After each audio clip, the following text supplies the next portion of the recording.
Hello? Yep, I can hear you. Did your computer work? Fix I itself? think so. Let's see how I believe I will be able to write here. So let's talk about the sinusoid equation. This is the standard sinusoid equation. I remember doing these at like the beginning of the semester, but I don't remember like how or anything Yeah. really. Well, the secret is to solve for A, B, C, and D. Okay. hmm Now, we already figured the max was 74, the min was 29, A is, would you tell me? 22.5.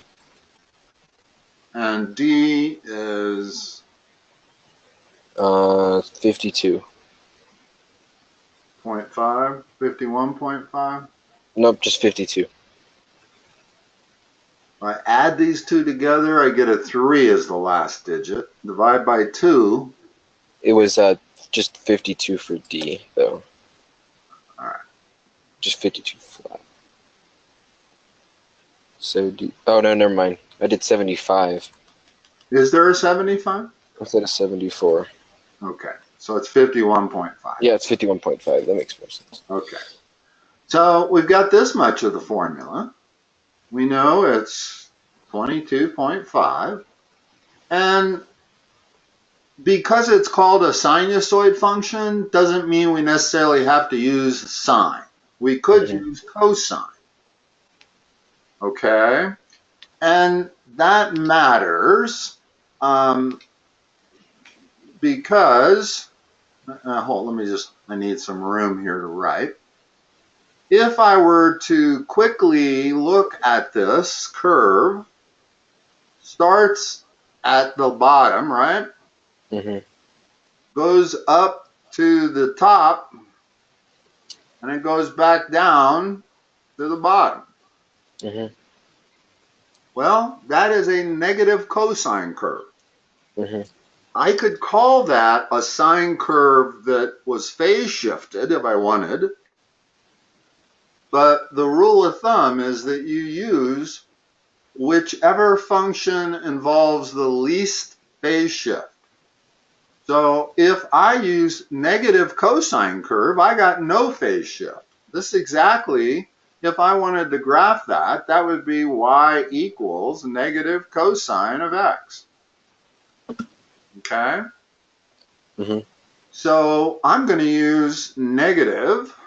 I'm going to stick a negative in front of that 22.5. I'm going to use the cosine of b times x. I know c is 0. There's no phase shift. And I know what d is. D is 51.5.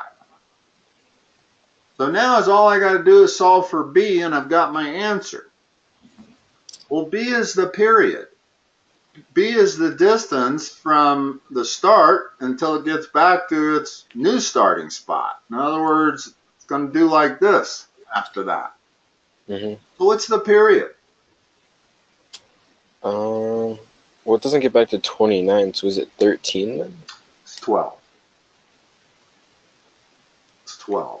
These are the beginning temperatures at the beginning of the month. In other words, so that's the beginning temperature at December. And if it recorded another one, it would probably be a little bit lower. So it would Oh, be back okay, to yeah. the starting spot. So it's just 12. 12 months. Yeah, it's 12 as long as it's in months, okay, and that's what it is. So if the period equals 12, there's a formula that relates the period to b. Isn't it? I think it's 2 pi over b. Exactly. It's 2 pi over the period. In other words, you have to go both ways sometimes. Sometimes they want you to come up with the b, in which case you have to recognize the period from the table or the graph. And sometimes you have to come up with the period where they give you b. So this relationship, b equals 2 pi over the period, is critical. Also, that means the period is equal to 2 pi over b. Both of those are true. Isn't that just pi over 6?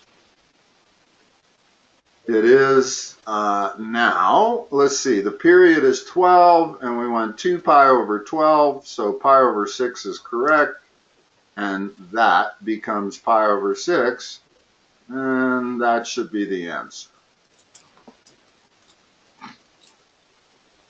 Now, it's worth knowing that, like I said, I could have called this a sine curve shifted by pi over 2, or not pi over 2 actually, by 3 units. Mm-hmm. Right. So I could have said positive sine of t, that's a t, not x, of t minus 3 would have been the same as negative cosine. Mm-hmm. So there's always an infinite number of sinusoid equations you can come up with for a given periodicity. What we're looking at here is a table that indicates the period. You know, there's the low point, there's the high point, and there's back to the low point.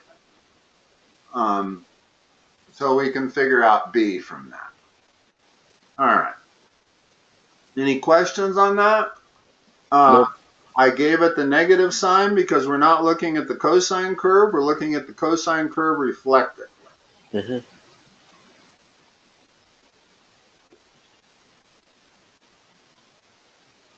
Number 7.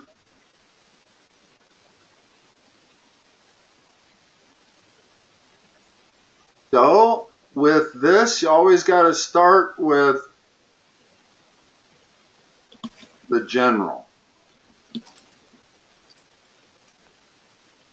In other words, it says use the sum and difference. Oh, no, it doesn't. It says use the half angle formula. Excuse me. So we've got the cosine of theta over 2 is equal, you know what it is? Yeah, I do. Isn't it plus or minus the square root of 1 plus cosine of theta all over 2? Uh-huh. And the sine is merely 1 minus cosine theta. Okay? Mm-hmm. So if we can figure out theta, then we can solve it just by using that. Well, what is theta going to be if I'm using the half angle formula to find that? I'm not sure. Just double it. Just double it? Yeah. In other words, if I said to you the cosine of 5 pi over 12 divided by 2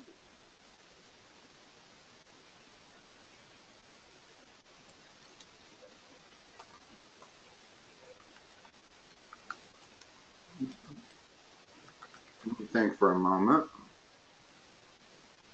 Wouldn't that just be 5 pi over 6? Yeah, it is.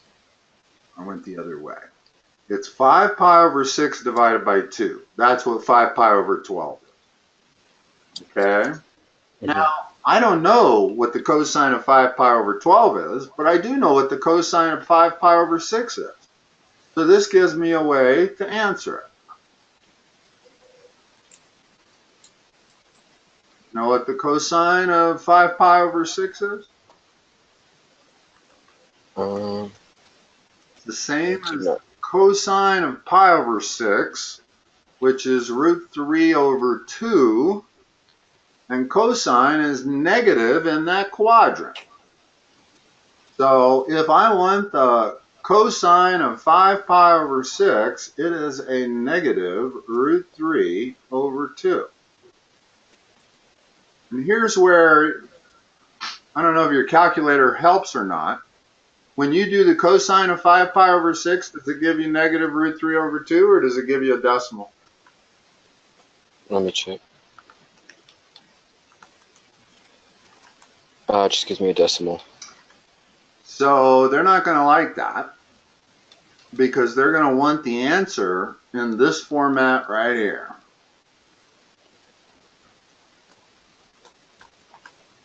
So we figured out theta had to be 5 pi over 6.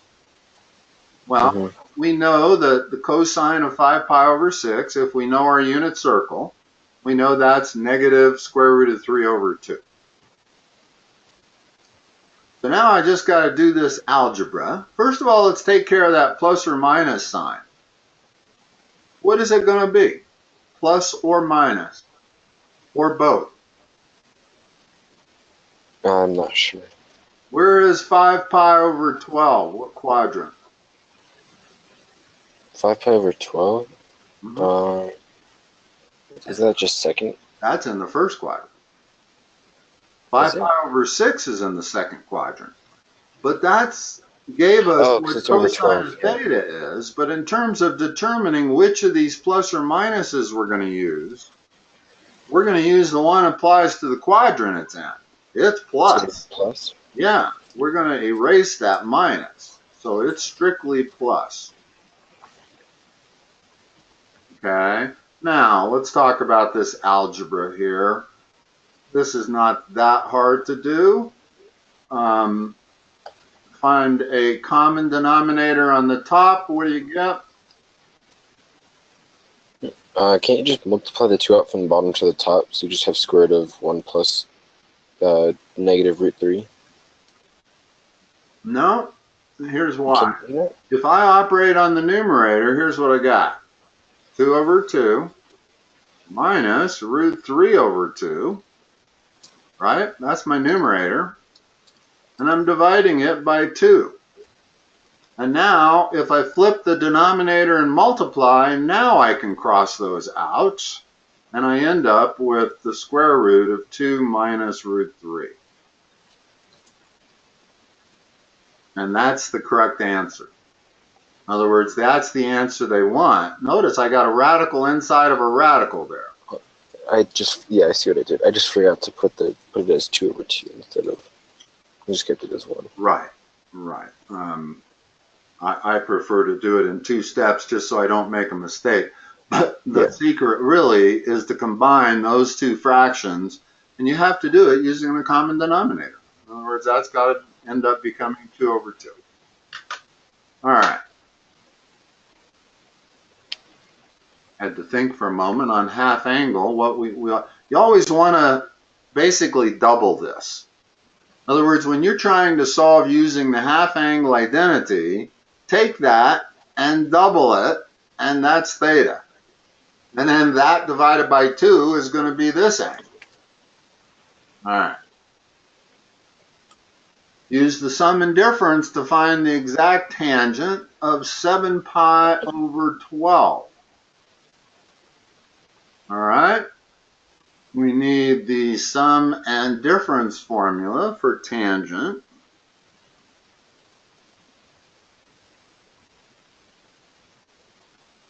Do you have to have all these memorized? We have a cheat sheet for some of the formulas. That one's on it.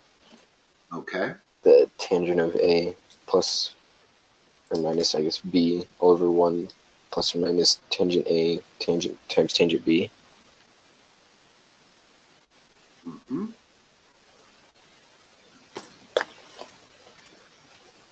This one's minus or plus, right? Mm-hmm.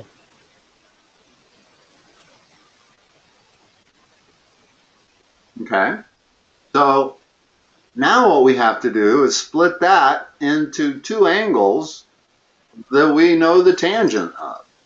We may not know the tangent of 7 pi over 12, but what is that the sum of? It's a little tricky doing it this way. Almost a little easier to do it with degrees. I'll show you. 7 pi over 12 is 105 degrees. Now, if I told you split up 105 degrees into the sum of two angles, which are common first quadrant angles, what would you come up with?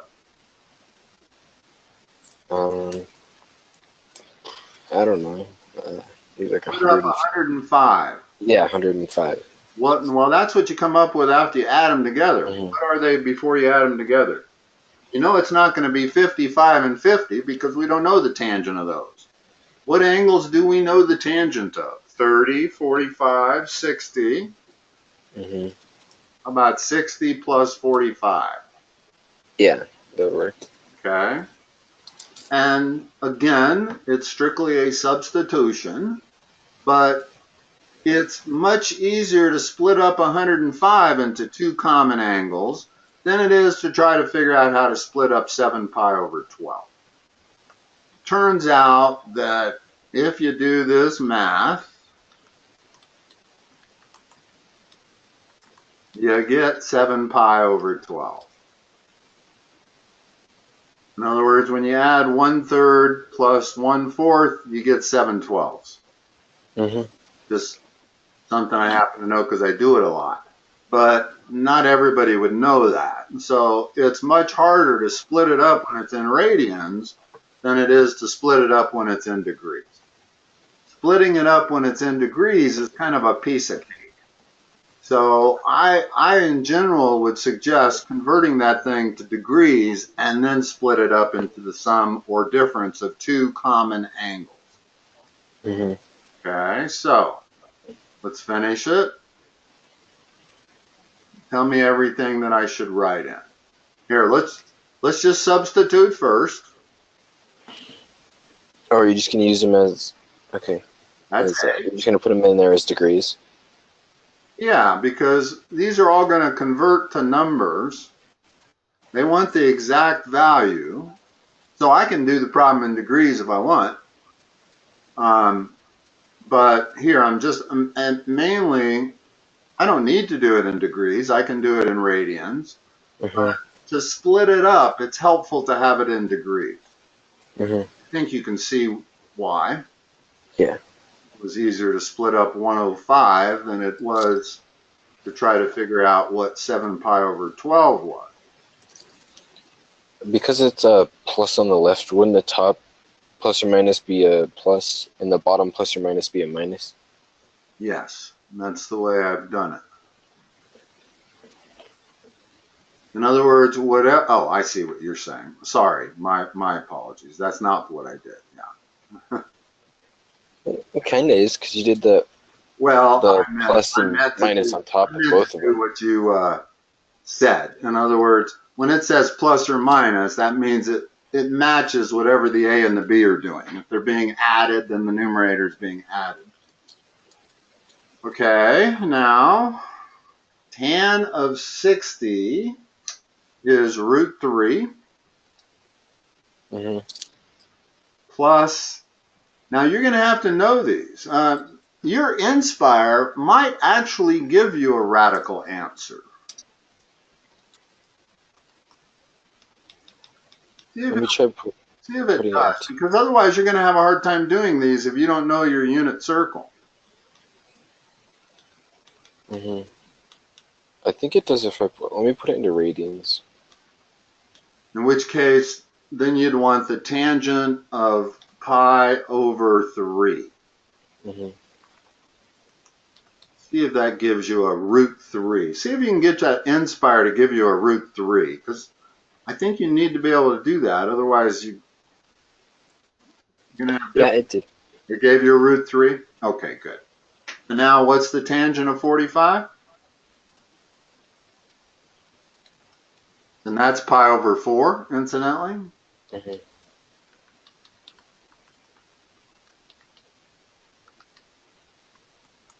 It won't give me this one though.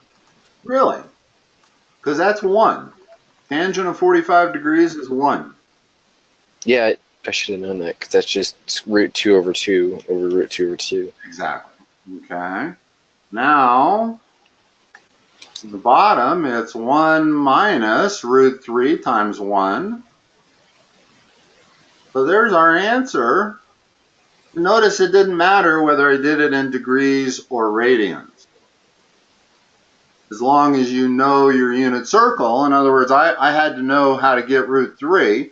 I don't want to write an answer down there that's 1.71. I don't want to round it off. Mm-hmm. And that is simplified also. Well, not really. It depends. If they're really into having you rationalize the denominator, then you'd rationalize that by multiplying it by the conjugate. In other words, I'd multiply it by this. But most trig teachers these days don't worry about rationalizing ratios. Mm-hmm. Because obviously if I rationalize it, now I say, what's the cotangent of that angle? Now you got to do twice as much work. So they leave answers with irrational denominators, and it's fine. The same number. Mm-hmm. Okay? So I would say this is the final answer, but if you have a teacher that's really into rationalizing denominators, then you're going to have to do this math, and this would turn into a real number on the bottom, or rather a rational number, and the top would have still radical signs in it. Mm-hmm. All right. Keep going.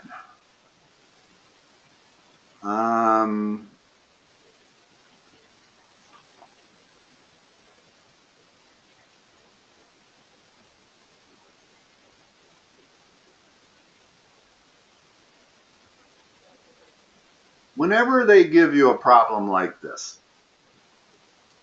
information, you're going to use it in a triangle. First thing you're going to do is draw a triangle, label theta, and they're telling us that the cosecant of theta is minus 8/5. Well, cosecant is the reciprocal of sine, so it's got to be 8 there, 5 there. They're also telling us that we're in the third quadrant, and cosecant and sine are both negative in the third quadrant. So that's the picture that we've come up with at this point. Okay? So I got the bottom one to be the square root of 39. Okay. And now we can come up with the sine of theta, cosine. In other words, we can come up with all 6 trig functions, right? Mm-hmm. So what we need is our half angle formula. In other words, the sine of theta over 2. We don't actually have to solve for theta here. It's equal to the square root of 1 minus cosine theta divided by 2, correct? Plus or minus. And we know what the cosine of theta is. What's the cosine of theta? Is that the square root of 39 over 8?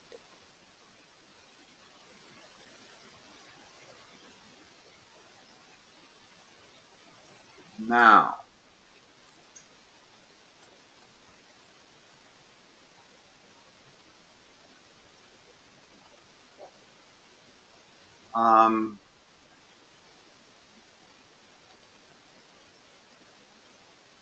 so this ends up being the square root of 1 minus square root of 39 over 8, all divided by 2. Which quadrant is the sine of theta over 2 in? If theta is in the third quadrant, where does theta over 2 have to be? It's the same one? Second quadrant. Or think of your, what angles are in the third quadrant? Everything from 180 to 270, right? Yeah. So if we cut that in half, That's everything from 90 to 135. That's second quadrant. So, Wait, isn't it from 90 to 180? no, the third quadrant, we know this is third quadrant. Or the second quadrant, isn't it? Well, hold on, it is. But what we're trying to do is figure out what quadrant sine of theta over 2 is in. First thing we know is that theta is in the third quadrant. So sine of theta over 2 has to be second quadrant. Even though it's an angle between 90 and 135, that's still second quadrant. Okay, so we know it's positive. The sign is positive in the second quadrant. So we're going to again use the plus sign. And what this comes down to is the square root of 8 minus all over 16. That 16 can come out as a 1/4, like that. So the answer is 1/4 times the square root of 8 minus square root of 39. That is the sine of theta over 2. And notice that at no point in time did we figure out what theta was. In other words, we could have done it the really hard way and solve for theta, and then just find the sine of theta over 2. The thing is, we can never come up with this exact answer doing it that way. We're going to come up with an approximate decimal answer doing it that way. So if you want an exact answer, and I'm sure they do on all of these, you know, a radical answer, then you've got to figure out where sine of theta over 2 is, and we're going to figure out where cosine of 2 theta, what quadrant that is in. Now let me erase just this part, because I'm still using this other stuff. Guess I don't need this anymore, as long as you got that answer, but I do need that triangle.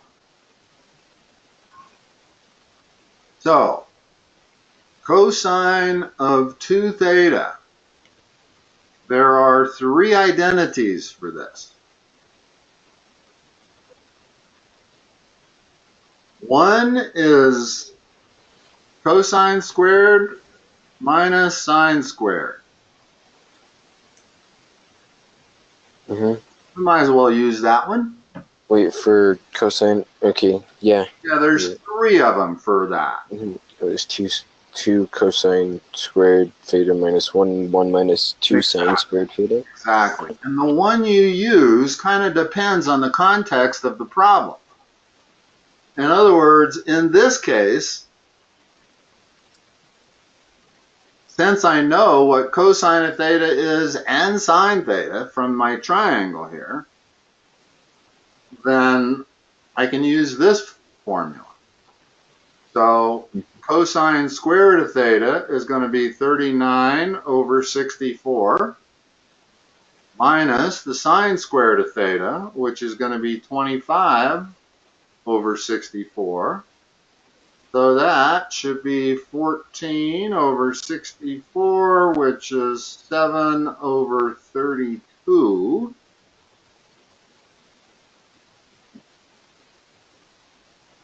Quadrant is cosine of 2 theta. Now, Yeah, that's quadrant 1. well, we know that theta is in the third quadrant. So theta goes from 180 to 270. So where's 2 theta go from? 360 to 540. Okay. That's quadrant 1 or 2. Oh, okay. I'm not sure we know which one it is. Let's see.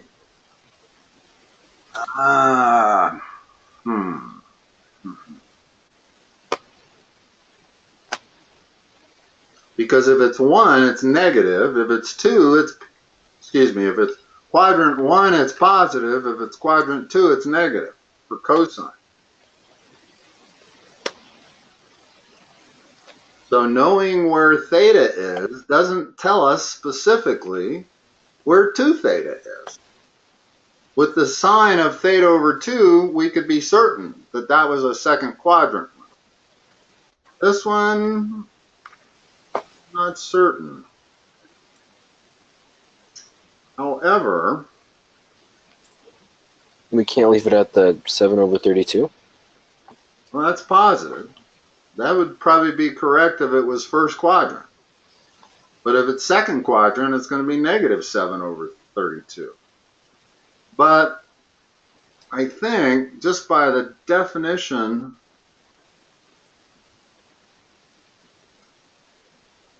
I think 7/32 is the right answer, which means it has to be first quadrant. Mm-hmm.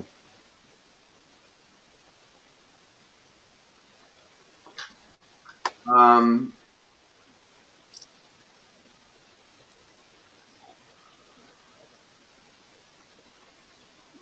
may have to amend that tomorrow when we meet. Okay. For today, since we're about out of time here, let's assume that it's 7/32 is our answer, Okay. and go on. And I'm going to have to think about that just a little bit more. Okay. The tangent of theta over 2 .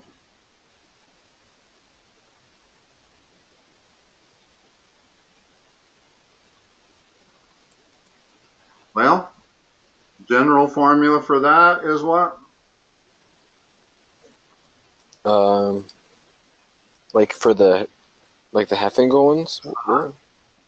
The square Tangent of theta over 2 is plus over. it's 1 minus cosine theta all over sine theta, and then it's equals sine theta over 1 plus cosine theta. Oh, I guess those are just two separate ones. Well, it's the minus that's in the numerator, isn't it? Because tangent is sine over cosine. So the 1 plus cosine probably needs to be in the denominator. Are you looking at it? I don't have my book open. Is that correct? Okay, so it's sine theta all over 1 plus cosine theta. No. Yes. Hold on a second. Because I have 2. Just a second. Okay.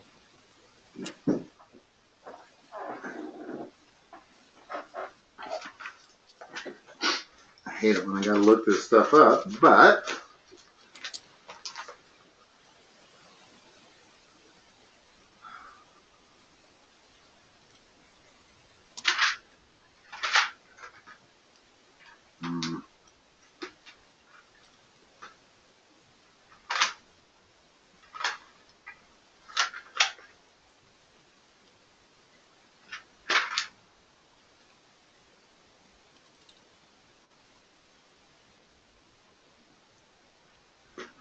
okay, just a second.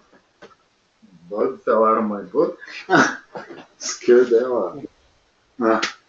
Hold on. 497.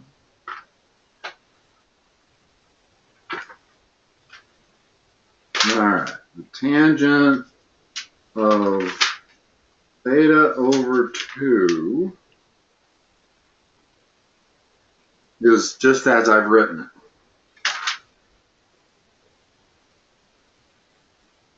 Plus or minus. It's always plus or minus on these half angles. But it's 1 minus cosine of theta all over 1 plus cosine of theta. Okay. So, figuring up the tangent of theta over 2 is relatively straightforward, especially since we know we're in the second quadrant. So what's our sign going to be on our answer? In other words, we know that theta is in the third quadrant. Mm-hmm. So half theta has to be in the second quadrant. because it has to be between 90 and 135. That's second quadrant. Okay. What is tangent in the second quadrant? Plus or minus? Is that minus? So I'm going to use the minus from the plus minus. And then it's 1 minus root 39 over 8 all over 1 plus root 39 over 8. And that is the tangent of theta over 2. And again, we know it's negative. In the previous one, because I used the double angle formula and everything was squared, I think our final answer had to be what it was. In other words, I didn't have a half angle formula that started out plus or minus, and I have to figure out whether it's the plus or the minus, which you do have to do on the half angle formulas. But on the double angle formulas, I don't think you have to do that. In other words, I just needed to find cosine squared minus sine squared, and we did that. Yeah. Now, if I do the math here, you get something like this. The 8's are going to go away, so I get 8 minus root 39 over 8 plus root 39, and there's your answer for the tangent of theta over 2. Do you have answers on these by chance? I don't. Okay. All right, let's stop there, and we'll pick up with 9D tomorrow. All right. And we'll go from there. Thank you. I'll talk to you tomorrow. All right. Thanks for bearing with my technical glitch. That's fine. Bye.